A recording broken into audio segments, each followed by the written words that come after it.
სახელითა მამისაითა და ძისაითა და წმინდისა სულისაითა. სახარებაში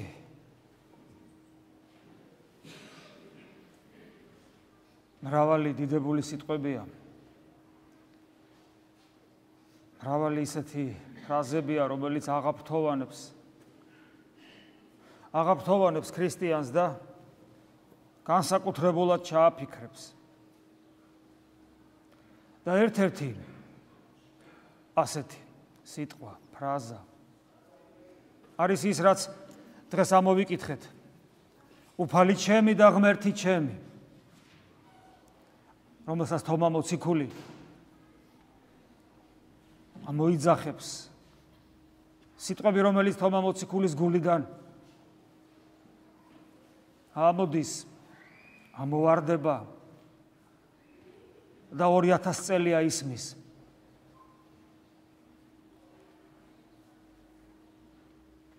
როცა თავის მოძღვარს, კვდათით ამდღარ მოძღვარს,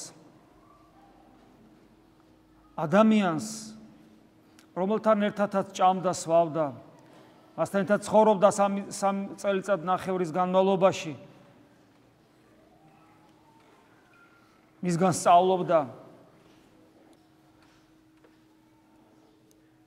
ადამიანად მოსული ღმერთი, მის დამოკიდებულება როგორც მოძღვრისადმი, მისგან სწავლების მიღება, მასთან ერთად ცხოვრება. მასში ღვთაების დანახვის შეუძლებლობა, როგორ ვთქვათ, მაგრამ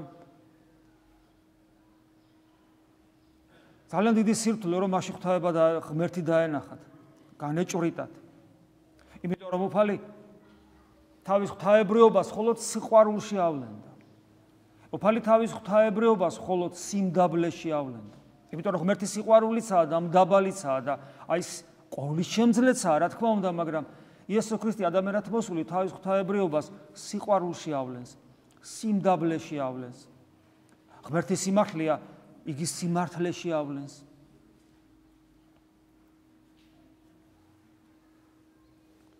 ღმერთს თავისი ქმნილება ადამიანი ძალიან უყვარს და ძალიან უფრთხილდება მის თავისუფლებას, ამიტომ ღმერთი თავის ღვთაებრიობას ადამიანისადმი დამოკიდებულებაში ისეთ სიფაქიზეში ავლენს, რომელიც ჩვენთვის უცხოა ადამიანებისათვის. ჩვენ ხო ყოველთვის მოძალადენი ვართ, არა საკუთარ თავზე ნეტა ეგრე იყოს, არამედ ერთმანეთზე მოძალადენი ვართ ყოველთვის.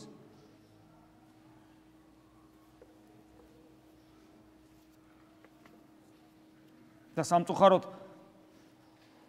იმდენად ვართ ათქვეფილი ამ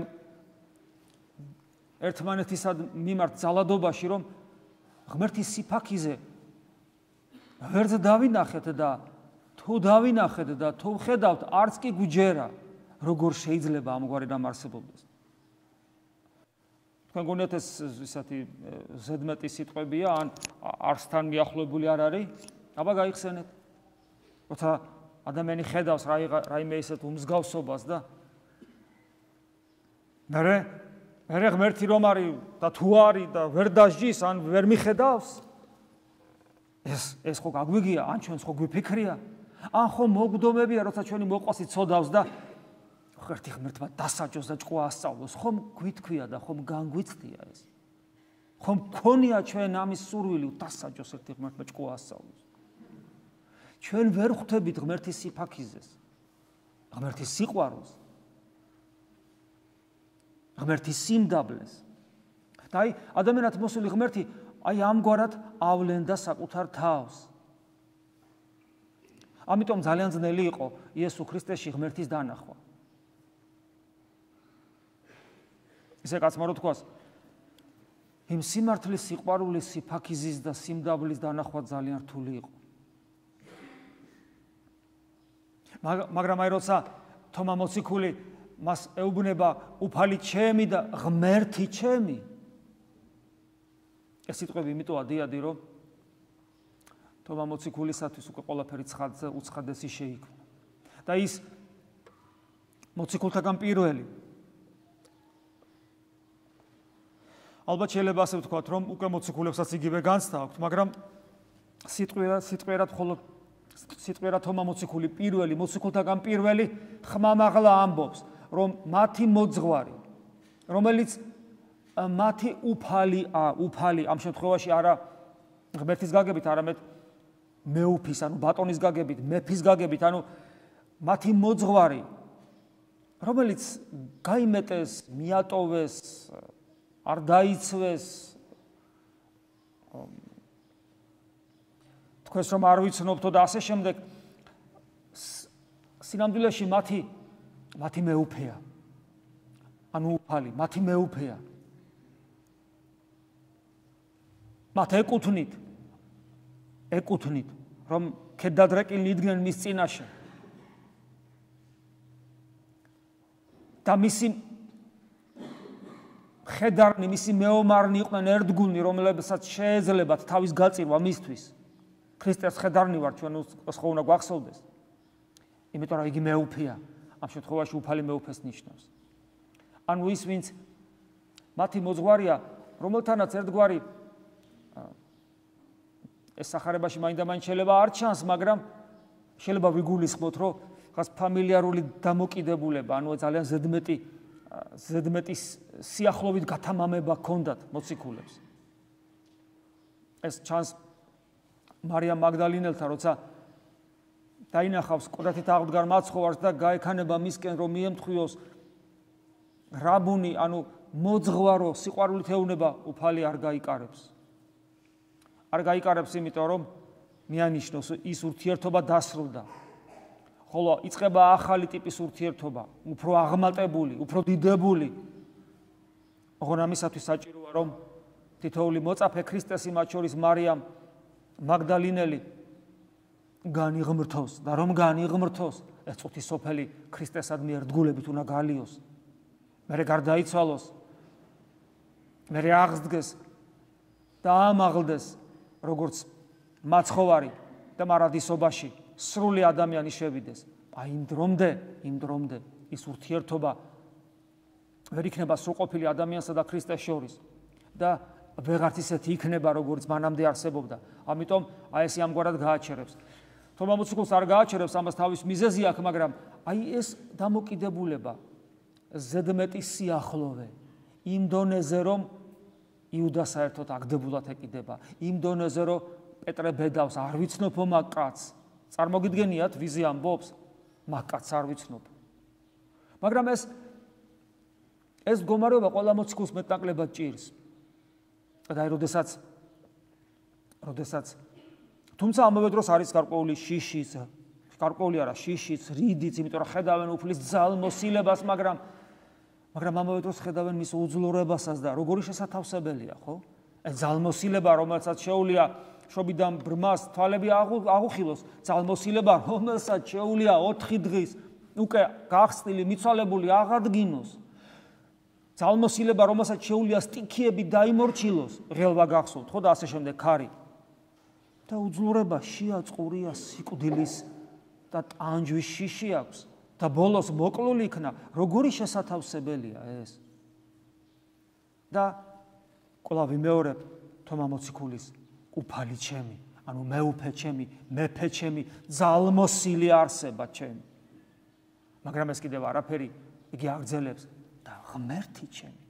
და ამას ამბობს კაცის წინაშე დამხობილზე, კაცი დგას მის წინ, ხილულად კაცი დგას. მაგრამ იგი უკვე ჭრეც მასში ღმერთს და უფალთან ერთად ამბობს ღმერთი ჩემი. რა თქმა უნდა, ეს სარწმუნოება ყველასათვის მისაწვდომი სარწმუნოება. თუ ვინმე ჩვენთაგანი იფიქრებს, რომ ჩვენ გვწამს იესო ქრისტეა, რომელიც არის ადამიანად მოსული ღმერთი, დავიდუმოთ ენა,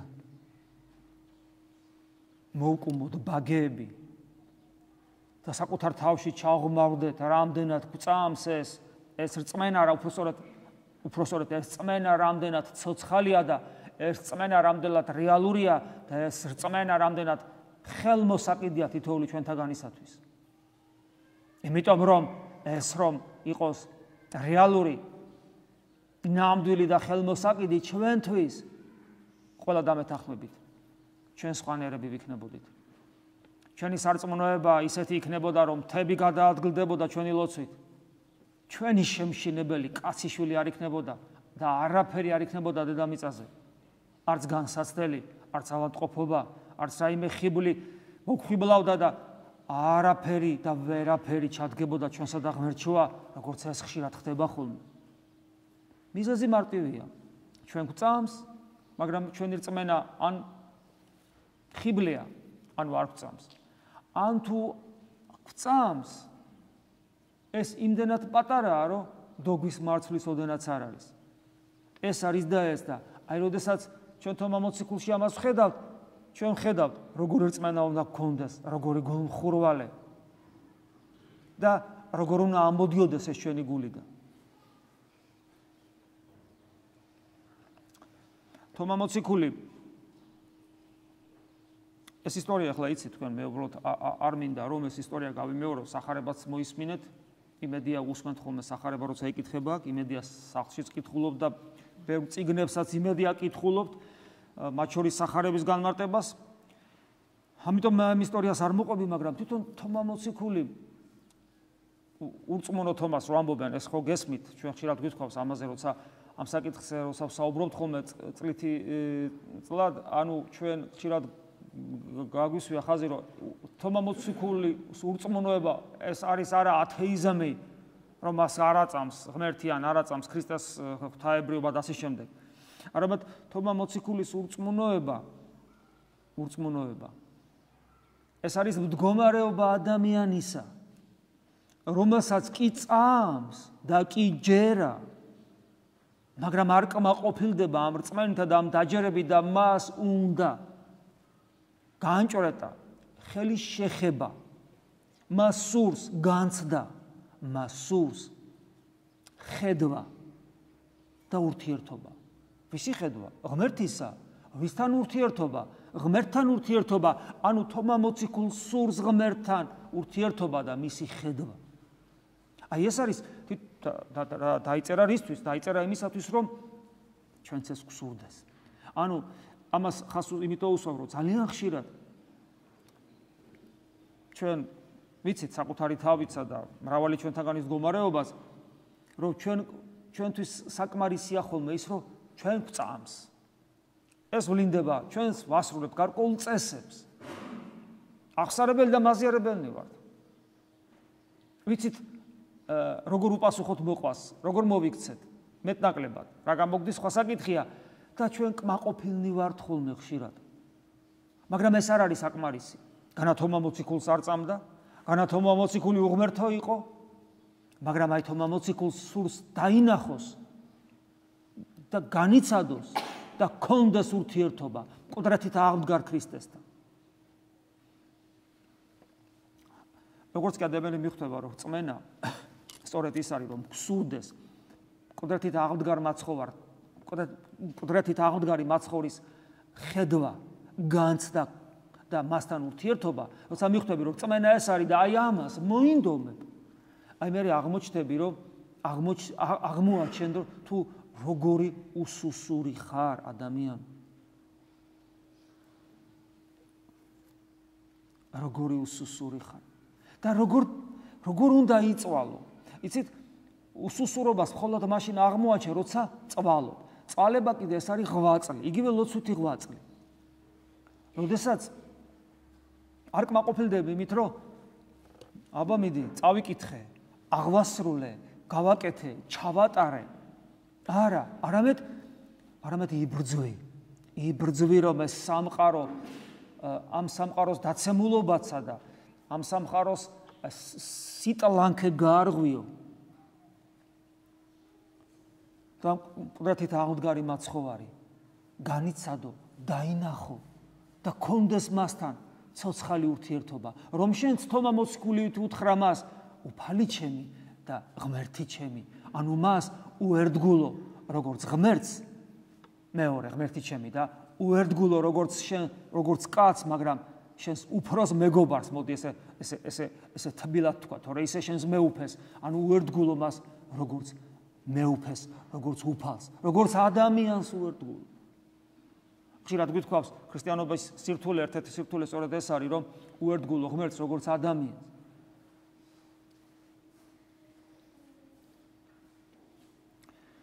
ჩვენ ვიცით, რომ ქრისტე ღმერთია. მაგრამ ქრისტეს ღმერთობა მისი აღდგომის გარეშე არ არსებობს. ამიტომ აღმდგარი მაცხოვრის გარეშე, უბრალოდ აღმდგარი მაცხოვრის ჭვრეტის და განცდის გარეშე ქრისტეს ღმერთობა ჩვენთვის სარიელი სიტყვები იქნება. ხო და რა პრობლემაა ადამიანი იკითხავს? ხო და მეც ესე მწამს ყდათით აღმდგარი მაცხოვარი. ჩვენ ისიც ვიცით ეკლესიის სწავლებიდან, რომ ჩვენს ყდათით აღმდგარ მაცხოვარს ვეზიარებით, როცა მის უხრწნელ ხორცსა და სისხლს ვეზიარებით. ესეა, რა თქმა უნდა თეორიულად, მაგრამ პრაქტიკულად თუ ვიფიქრებთ, ნახეთ როგორ არის, თუ მე ხედვა და განცდა ჭვრეტა მაქვს ურთიერთობა მით უმეტეს ყდათით აღმდგარ მაცხოვართან და თუ მე ვეზიარები რა საიდუმლოებაში ყდათით აღმდგარ მაცხოვრის ხორცსა და სისხლს და მე თუ მართლა ჩემი შინაგანი მდგომარეობით, ჩემი მზაობით მართლა ვეზიარები მას, მაშინ ჩემი ცხოვრება უნდა შეიცვალოს, იმიტომ რომ მაშინ ჩემი განხრთობის პროცესი დაწყებული არის უკვე თურმე. ადამიანის განხრთობა ხო აქვე იწყება. ანუ თუ მე ყდათით აღმდგარი მაცხოვარის ხორცი და სისხლი, ეს რას ნიშნავს? ეს უკვდავებას ნიშნავს, ეს მარადილ სიცოცხლეს ნიშნავს და ეს იმას ნიშნავს, რომ თუ მე ჩემი რწმენა რეალიზდება, მაშინ მე ჩემ შიგნით მარადისობას გზნობ და განვიცდი. და თუ მე ვფიქრობ, რომ ჩემ შიგნით მარადისობას განვიცდი, ეს მარადისობა ვერ იქნება მხოლოდ სუბიექტური განცდა, რომელსაც მე ჩემ შიგნით ვგზნობ. ეს შინაგანი მდგომარეობა, ჩემი სუბიექტური განცდა აუცილებლად განივთდება ჩემ ცხოვრებაში.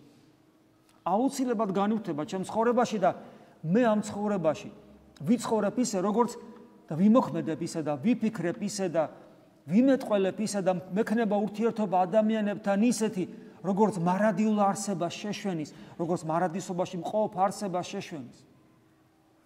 ამ ყველაფრის ფონზე მე უფრო კარგად დავინახავ ჩემ დაცემულ ბუნებას, იმიტომ რომ ჯერ კიდევ ამ სოფელში ვიმყოფები. აქედან გამომდინარე დავინახავ რა ჩემ დაცემულ ბუნებას უფრო მეტად შევებრძოლები მას. უფრო მეტად არ ავყვები მას.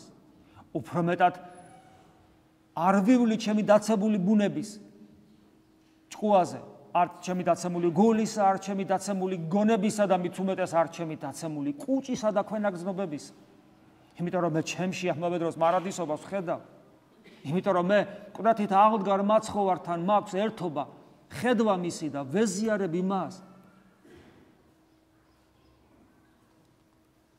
და მაშინ ჩემზე ვერც ჩემი დაცემული ბუნება ვერ იმოქმედებს, ვერც დემონური ძალები ვერ იმოქმედებს. მაშინ ჩემსა და ქრისტეს შორის, ჩემსა და ჩემს ქრისტესადმი სიყვარულს შორის ვერაფერი ვერ ჩადგება. ვერც ვერავინ ვერ ჩადგება. არც არაფერი არ ჩადგება.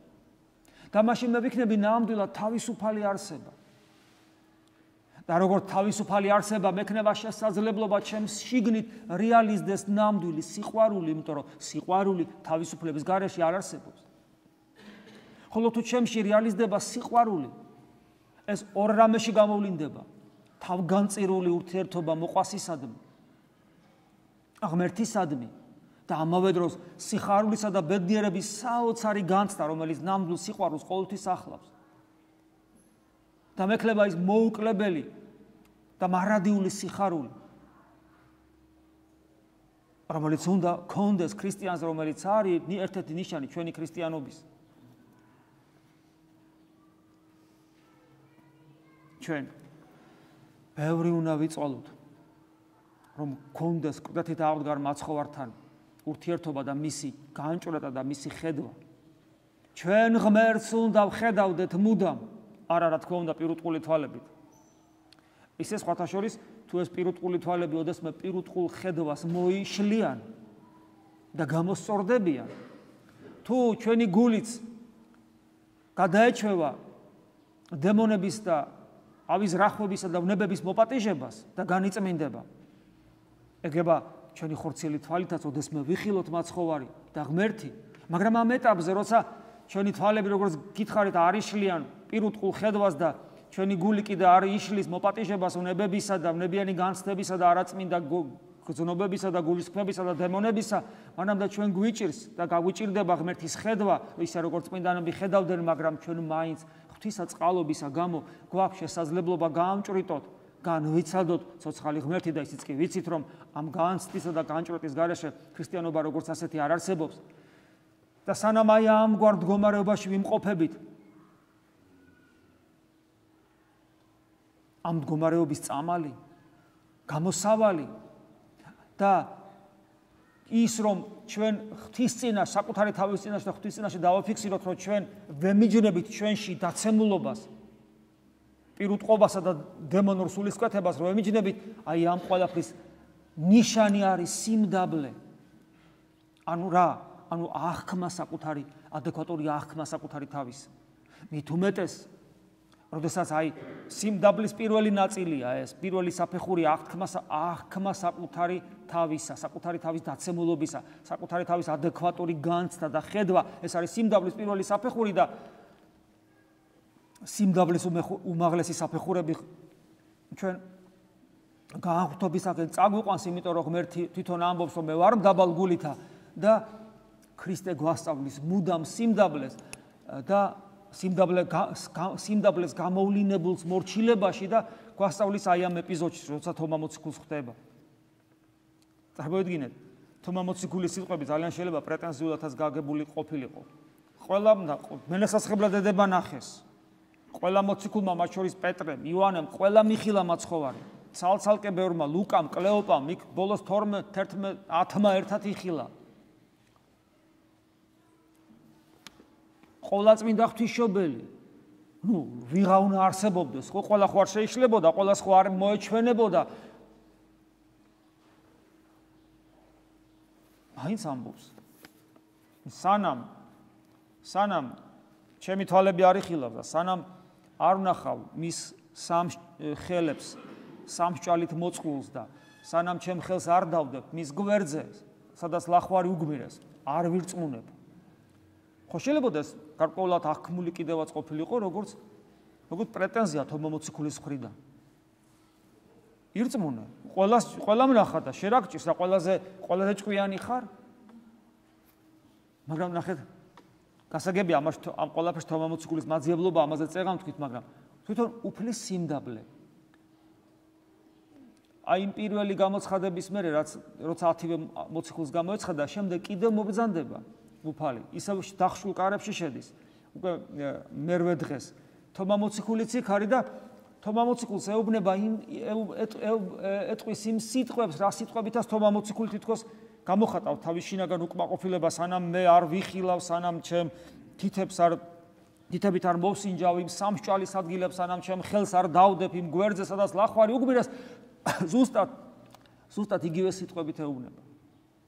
სიმდაბლე, საოცარი სიმდაბლე ღმერთისა, რომ მოდი, აგერ მიხილე და შენი თითები შეახე ჩემ სამსჭალის, სადაც სამსჭალი იყო ჩემ ხელებში იმ ადგილს და შენი ხელი შეახე ჩემს გვერდს, სადაც ჭრილობა მაქვს ლახვისაგან მიყენებული. საოცარი სიმდაბლე. საოცარი. მაშინ როდესაც წესით მათ შეხების უფლება აღარ აქვს, მარიამ მაგდალინეს შეხების უფლებას არ აძლევს, როგორ უფლებას აძლევს თომა მოციქულს.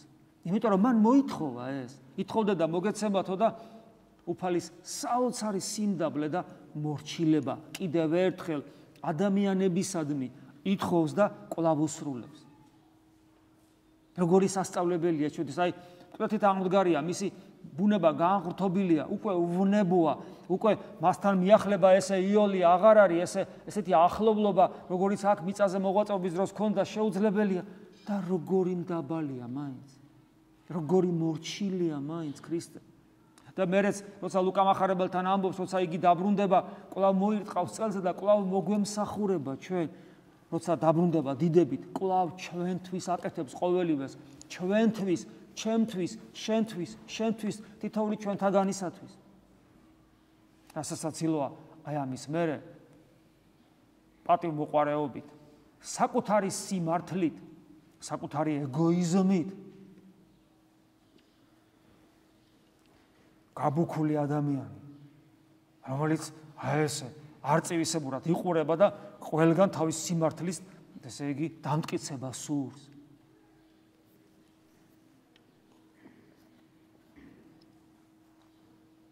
თომა მოციქული და საერთოდ მოციქულებს ეცხადება, თომა მოციქულის ეს საოცარი აღსარებლობა, როცა ერთად უფალი ეცხადება მათ, რომ ქრისტე უკვე აღიარეს სრულ ღმერთად მისი ადამიანობაცა და ღმერთობაც ერთად იქნა აღიარებული, ეს თავარი ერთ-ერთი მთავარი რწმენა წმინდა სამებასთან ერთად თავარი სწავლება, თავარი დოგმატი ქრისტიანობისა, რომლის გარეშეც ქრისტიანობა და ჩვენი ცხონება და მარადიული სიცოცხლე არ არსებობს, ეს ერთობაში იქნა გამოთქმული, მოციქულთა ერთობაში.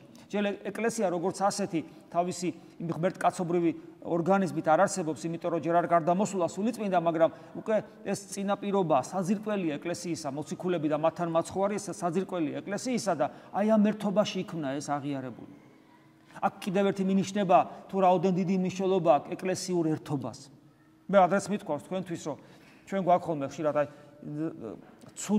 ცუდი ინდივიდუალიზაცია თანამედროვე ქრისტიანისა.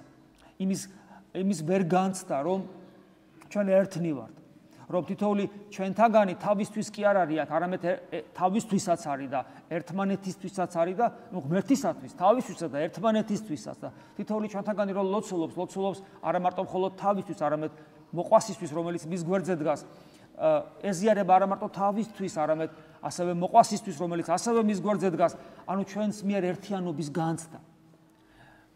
ეს თეორია არ არის, რაღაც თეორია. ეს ვიცი, არ ვიცი, ჩვენ გაგვიგონია არაეკლესიური ან ახალმოსული ადამიანების და ზოგჯერ დიდი ხნის ეკლესიური ადამიანების შინაგანი მდგომარეობას, პროტესტიც, რომ აი ესე ბევრ ხალხში ყოფნა მიჭირს წირვაზე, მე მერჩევნია სადღაც სიმყუდროვეში. წარმოდგენა არ აქვს ესე დროს ადამიანს, რა სისულელეს ლაპარაკობს. სხვა საკითხია თუ ეხლა ერთმანეთს უშლით, სხვა საკითხია ერთმანეთს როცა უჯიკავებთ, სხვა საკითხია როცა ერთმანეთთან ადგილის გამო ვჩხუბობთ აქ. სხვა საკითხია როცა ეკლესიის ის ვინ წირავს ან ის მღვდელი რომელიც სხვა საკურთხეველშია არ აქცევს ყურადღებას რომ იყოს წესრიგი, ეს სხვა საკითხია, მაგრამ როდესაც არის მცდელობა რომ წესრიგი იყოს, როცა მრევლი მეტნაკლებად მოწესრიგებულია, მაგრამ ისაც ჩამოთვალეთ, თითოეულ თქვენთან გასახება არ დაგავიწყდეთ მეტნაკლებად. მაგრამ როცა მეტნაკლებად წესრიგი არსებობს, ჩვენ გვავიწყდება რომ აქ მოსული ვართ იმიტომაც, არა მარტო იმიტომ რომ ღმერთს შევხვდეთ, მაგრამ იმიტომაც რომ ერთმანეთსაც შევხვდეთ ქრისტეს მიერ და ერთობა ვისწავლოთ. ეს თეორია ვერ იქნება, იმიტომ რომ ეკლესიის არსი ერთიანობაა. ეს თეორია ვერ იქნება, იმიტომ რომ რადგან ეკლესიის არსი ერთიანობაა, თუ ადამიანი თავის შინაგანი განწყობით პროტესტის განცდით ამ ერთობიდან გამოდის და მე ცალკე მინდა ჩემთვის სიმყუდროვეში, ის მალს ისე ვეღარ მიახლება, იმიტომ რომ არსობრივად არ ღვევს იმას, რისთვისაც ეკლესია შეიქმნა. შენ თუ აქ არ გექნება იმის განცდა, რომ აი და მოძღვარს ასევე ეს მოძღვრიდან იწყება. თუ მოძღვარი ლოცულობს და წირავს მხოლოდ თავისთვის და აი ღმერთთან განმარტოებული და არ ზრუნავს იმაზე თუ რა ხდება ტაძარში, რა ხდება გარეთ, ისმენენ თუ სიტყვა არ მიდოდა, მე თქვა და არ ვიტყვი. როგორც იქცევიან ხოლმე. თუ მისთვის ეს სულ ერთია, ვერც ის მღვდელი ვერ მიიღებს იქიდან ვერაფერს საკურთხევლიდან. იმიტომ რომ არსობრივად ეწინააღმდეგება იმას, რაც ქრისტემ დააწესა. მღვდელი უნდა ზრუნავდეს მრევლზე და მრევლის თითოეული წევრი მღვდელზეცა და საკუთარ თავზეც და მოყვასე, რომელიც მათ გარშემო ერთიანობის განცდით.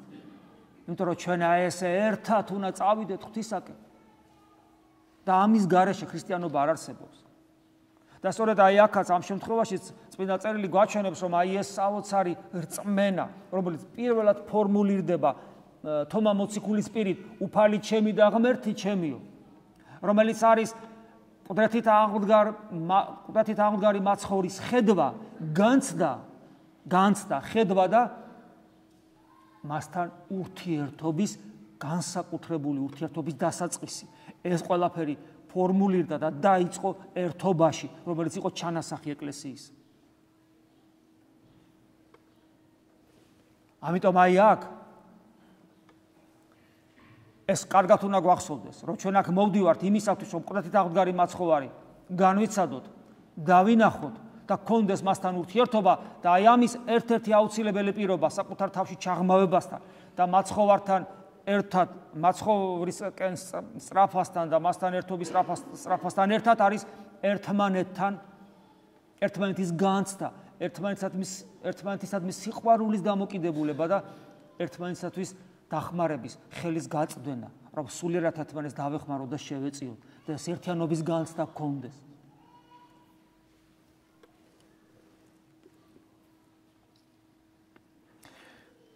და კიდევ ერთი, თომა მოციქულებით რო განვიცადოთ და სხვა მოციქულებივით ის საოცარი სიხარული, უფალი ჩემი და ღმერთი ჩემიო, ამისათვის კიდევ ერთი რამ არის საჭირო, ეს არის თომა მოციქულის გულმხურვალე, სურვილი, წყურვილი,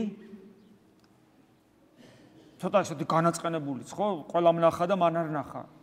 შემინდოს თომა მოციქულმა თუ ესე ადამიანურად გამჟი მის საქციელს, მაგრამ ეს გამომდინარე მაცხოვრისადმი სიყვარულიდან, მას განსაკუთრებულად უყვარდა მაცხოვარი, ეს ჩანს ერთ-ერთ მის სიტყვებში, როცა საშიშროება ემუქრება მაცხოვარს თუ წავა იერუსალიმისკენ და წავიდე და ჩვენც მასთან ერთად მოვკვდებით. თომა მოციქული ამბობს, აი ესეთი განცდა სიყვარულიდან გამომდინარე და აი ეს სიყვარული გამოვლენილი სწორედ იმაში, რომ მას სურს, რომ მანაც კი იხილეს, როგორ არ იხილეს. მოდი ასე ვთქვათ, ჯერა კიდევაც ვთქვათ. მაგრამ მისი რწმენა რომ სხვანაირი იყოს და გაცოცხლდეს და გახდეს იქცეს ნამდვილ ქრისტიანულ რწმენად, მას სჭირდება რომ იხილოს, რომ იყოს ქრისტესთან. რომ მკვდრეთით აღდგარ მაცხოვართან იყოს, მასთან ერთად იყოს, მის გვერდზე იყოს, მას უყურებდეს, მას ხედავდეს. აი ეს მდგომარეობა, ეს არის თითოეული ჩვენთაგანისათვის აუცილებელი მდგომარეობა. შენ თუ გინდა რომ იყო ქრისტიანი, ამისათვის აუცილებელი. რომ გქონდეს სურვილი იყო სულ ქრისტესთან ერთად. სულ ქრისტესთან ერთად. სულ ქრისტესთან ერთად. შეიძლება ადამიანი თქვას, კაცო, რამდენჯერ გვეუბნები სულ. არა ვართ? არა ვართ.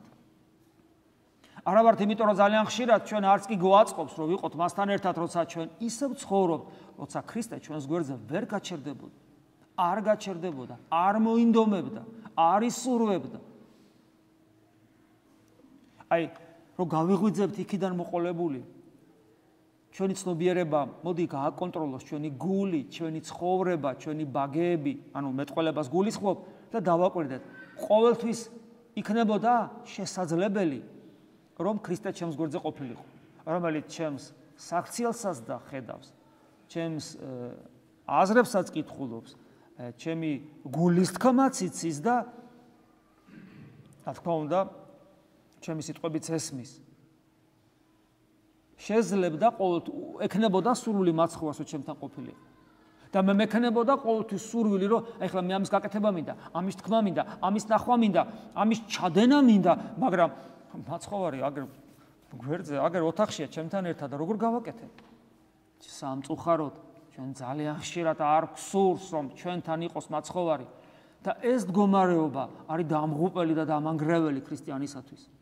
შენ კარგი ქრისტიანი მხოლოდ მაშინ იქნები, როცა შენ გექნება არა უბრალოდ ისე ზერელებს სურვილი, არამედ მწველი სურვილი იმისა, რომ მუდამ ქრისტესთან ერთად იყო.